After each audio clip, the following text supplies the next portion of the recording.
Everybody,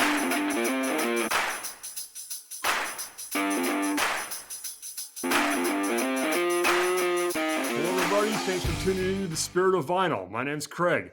Hope you guys are all having a wonderful time out there in vinyl land, listening to some records. Hope you guys have done some crate digging or some picking. That's always the funnest part of the whole thing, right? Well, speaking of picking or crate digging, well, actually not. Today we're going to talk about this album right here, Moody Blues, Octave.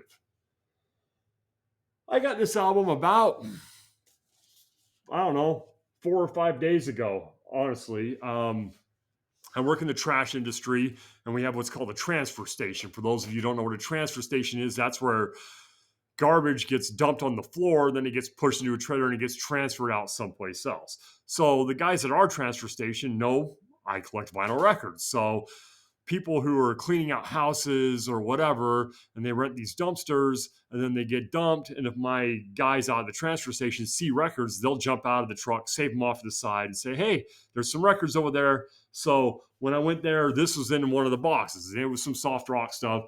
So this Moody Blues record was in there, and when I got it, it was opened here, but it had never been opened. I took the shrink wrap off. It had an old Kmart sticker on it. It was like 3 for $10. I peeled the shrink wrap off because it had never been opened before. This album's from 1978, and it still had the shrink on it. Like I said, it was split, and the record had been pulled out and played, and the record was dirty as hell when I got it, and I cleaned it. But it had never been taken all the way out. So I was the first person in 45 years to open this record.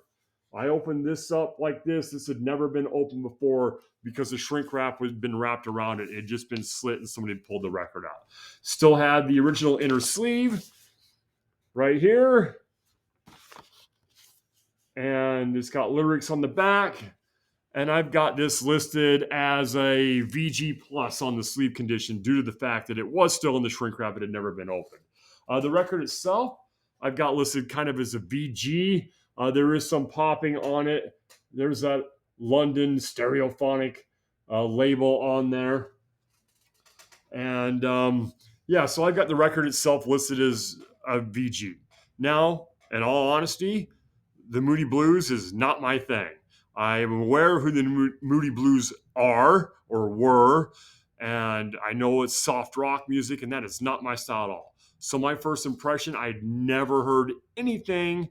I'd never heard the Moody Blues, sit down and listen to them ever before yesterday when I listened to this, taking my notes and so on. So my first impression when it started, the first song is called Stepping in a Slide Zone, and it was not what I expected at all because I'm picturing like soft rock. And this comes out and it was very kind of psychedelic sounding. And it was not, I don't know what my impression was going to be, but it wasn't what I was hearing when this album first started. And it started off pretty funky on the first song. That first song, Stepping in a Slide Zone's got some funky beat to it, and it's pretty good. And then the next couple songs come on, and it was exactly what I was expecting. It was like easy listening for the next couple songs.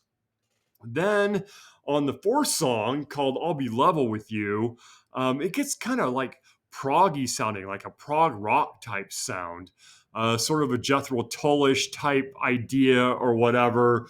And then Driftwood is kind of back into this easy listening experience. But as I was listening to it, I was noticing, like with Driftwood, the lyrics were real deep, and that's the thing that I caught on this album. And I flipped it over to side 2, and it kind of starts off with like sort of a country sound, like easy listening country, if that type of thing can exist. And then the next song was sort of a love song. And then the third song, I sort of kind of tuned out. And towards the end of the album, I had kind of tuned out and kind of lost interest. And I think it's just my thing there because this isn't my style of music at all. To me, the album seemed a little long.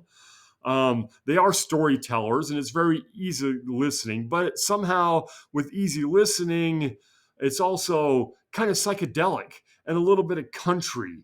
And like I said, the lyrics are very, very deep. I was listening to the lyrics on this album, and it was very deep. And the other thing that kind of got me was the sound of it. Lots of keyboards, but there was also like harmonicas and horns and like banjos and multiple instruments. The pictures of on the inside only shows there's only 5 guys in this band.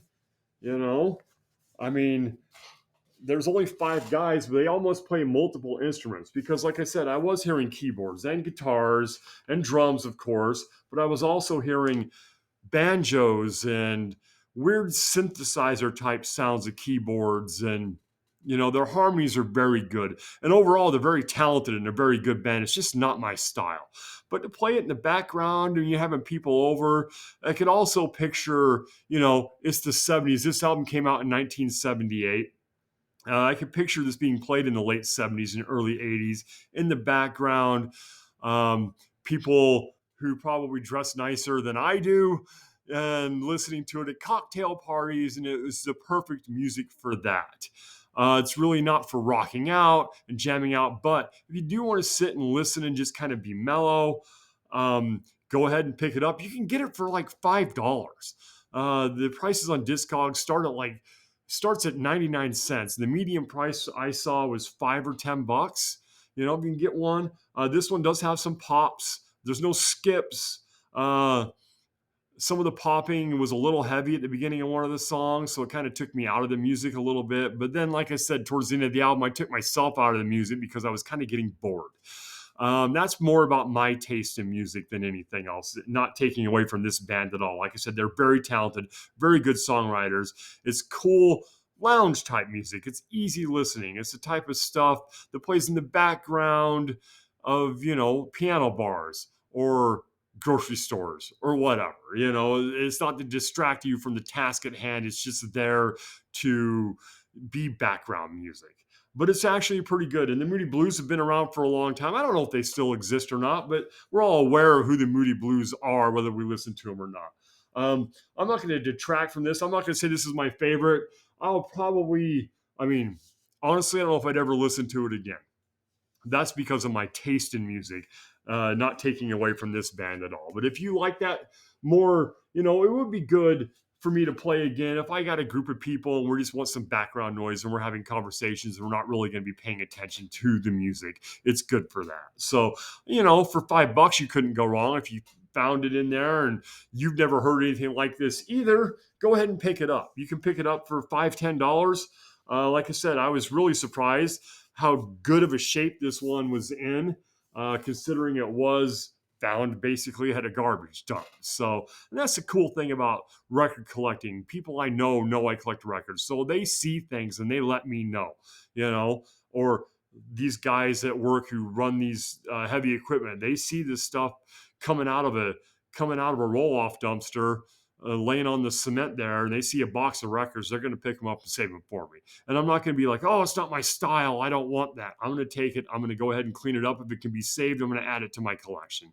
And I've got a few records that they've handed me, and some of them sound better than others, and others I haven't played at all. Cleaned up, they look pretty good. I just haven't got to them yet. And I wasn't planning on getting to this Moody Blues album for today's episode either, but I went to Discogs, hit random item, and the random Discogs generator god told me to listen to this Moody Blues album that I literally had just put in my collection on my list like 2 days beforehand. So I thought, well, I guess we're going to listen to the Moody Blues. And it was pretty good. Like I said, just not my style.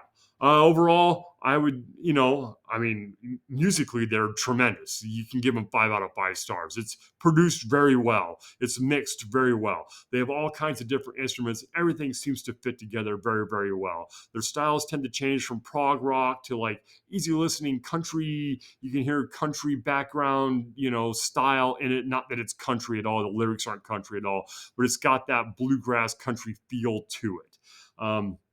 Lots of keyboards and things like that. Great vocals. They harmonize very well. It's mixed very well. Overall, it's a very good album. It's just not my style, but I'd still give it 4 out of 5 stars. All right. Well, that's pretty much it on the Moody Blues Octave. I would recommend it even for a guy like me who likes hard rock, heavy metal, something different,